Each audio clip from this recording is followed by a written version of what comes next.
Did you know that your brain is more wired to focus on negative experiences over positive ones? But a small shift in mindset can change that. Thank you so much for clicking on this video. Welcome to my channel. The fact that you clicked on this video means that you want to change your current mindset and transform yourself and do something about it.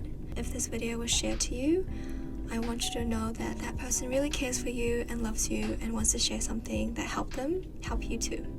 I strongly believe that putting positive energy out there into the world, you will be returned in kind. So let's get started. Let's bring some research into this. I was listening to this podcast the other day and they mentioned how, based on WHO current research after post-COVID-19, cases of depression have definitely increased after COVID. Which is also true because I feel like I have also experienced it. I went from being the most happy-go-lucky girl pre-COVID to being privileged at home, doing whatever I want to do, to then graduating after COVID and realizing that I'm probably going to have to leave home soon. I have to go to uni. I don't know what that would be like. I felt anxious. I was insecure. There was just so much going through my head. I counted down the days of how many days I was sleeping in my house with my parents left. Which was obviously thinking too much because I would still go home, even though I'm at uni now, I would still go home to visit my parents. So there was no point in me thinking like that and being anxious and losing sleep over it.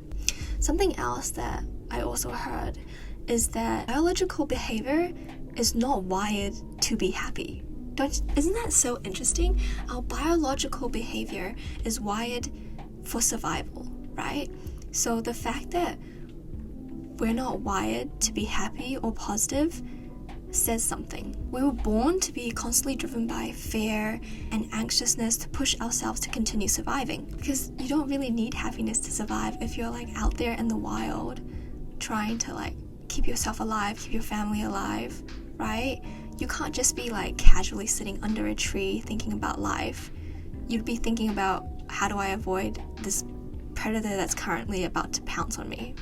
Or your next meal, what am I going to eat next? So your brain is constantly thinking about the dangers that's going to happen in that century, to the point that now we're so privileged that we can just walk down to a supermarket and buy the food that we want to eat. We have the technology to be able to contact everyone easily. Yeah, so that luckiness and privilege have definitely resulted in us to think about life more, to think about how we want to be happy, what is happiness, which we didn't have that privilege to think of when we were hunters and gatherers. Yeah, so post-COVID, it took me a while to find myself again, but I got there, so can you. Okay, so that brings me to my next point, which is be understanding of others.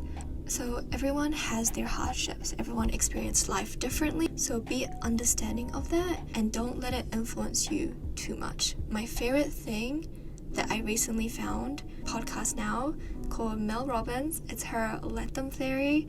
I absolutely love her. She's an amazing person. I also recommend listening to her podcast. She has some really, really good points.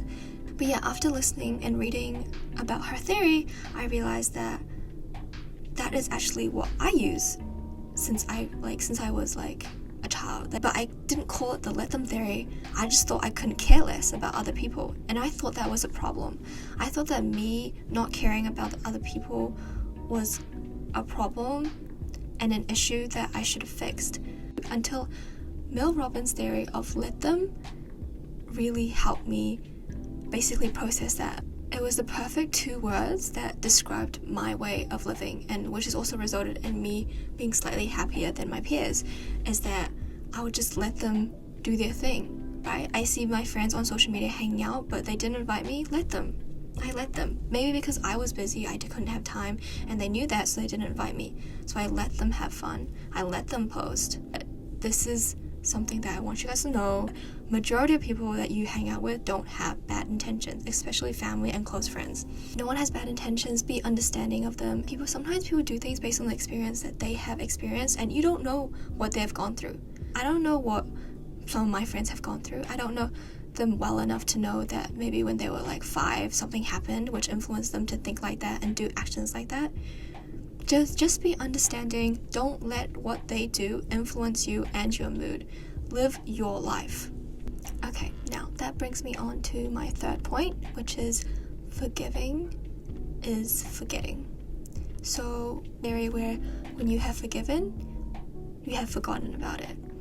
And that's such a huge thing that I personally have myself. Is I have like a selective memory. So I only remember the things that made me happy and forget about the things that made me sad. I tend to forget about those really easily. But my brother, on the other hand, he has a photographic memory. So he remembers everything, which is unfortunately really unfortunate for him, but also it's like a pro and a con. He's amazing, he's super smart, I love him to bits, but definitely he remembers a lot of details. For example, so obviously sometimes I'll say some harsh things to him, obviously without bad intentions, but it just sounds harsh. I will forget about it after I said it, but he will bring it up maybe like 3 years later, being like, remember when you told me this? And I'll be like, oh my god, I didn't know, I'm so sorry I said that to you. I'm not saying that forgetting means that like you completely just ignore your emotions on what you felt after that, but obviously I want you guys to process that emotion and let it in slowly, because forgetting, I think, is just a way of telling me that I've forgiven them and I've healed from that, right? Obviously you won't truly forget everything, because sometimes even I have like those 3 AM thoughts that pop out when I'm trying to sleep, and it completely just embarrasses me, and I have to like sit up and then be like, Emily, forget about it. And I start doing this stringing thing where I like string the memories out of my head and then I like chuck it out. You can try that as well. It's actually quite smoothing. It helps so much, trust me. It looks weird, but I also know that when I wake up the next day, it's a new me, new experiences, it's a new life, new lessons to learn. So there's no point in me like constantly thinking about the past when it's already like gone, it's over. That person that was with me, it probably forgot about it as well, which people don't remember embarrassing moments that you did unless they're like your close friend, but they remember what they did. So just don't think too deeply about it. My 5th point is to be grateful. After COVID, where I was feeling really insecure about myself, social anxiety, was really anxious about everything that was happening in my life, and like trying to get back to the momentum of what used to be my life before COVID. I think it was a week before I had to head to Sydney, feeling really anxious about it, but I knew leaving my comfort zone would help me a lot to grow. So that's what I did, and I found this video. It's by the Wizard Liz, and it was about how to be confident. Watching that video, it completely changed my mindset, and I felt so much more elevated. Okay, her biggest advice, which I can tell you right now works for me every single time when I'm feeling like life isn't going my way, is her thank you prayer. Obviously, it's not a thank you prayer for me because I'm not religious, but I definitely just lie in bed before I go to sleep and I just say what I'm grateful for about what's in my life. Then after that, I'll say something that I want to achieve the next day, or like something that I hope to happen. Really 30 seconds to a minute is just something that you're grateful for. I would like minimum 3 things of what you're grateful for of that day. It can be really simple. It can be just like water, food, friends, or like family, or being healthy, or being like literally anything. Minimum 3 things. And slowly you'll realize that you have so much to be grateful for. Literally so much. And yeah, it definitely works for me, because I realized after that slowly my life was feeling better. Things were slowly working out for me. I'd like to know that if you did this and you didn't get it, it just means that it wasn't meant for you, because what is meant for you will come for you. And obviously maybe it wasn't meant for you because you were supposed to learn from that. You were supposed to learn, okay, maybe because I did that, that's why I didn't get it. Next time I just won't do it, right? Everything happens for a reason. You just gotta learn from it and reflect on it. If you're listening to the end, thank you so much for watching. I am so proud of you, and you should be proud of yourself too. Whatever you take away from this video, I just want you to know the acronym of peace: positive energy activates constant elevation. That's it for now. I hope this helps. I hope you guys stay safe and well out there in the world, and I'll see you guys in the next one.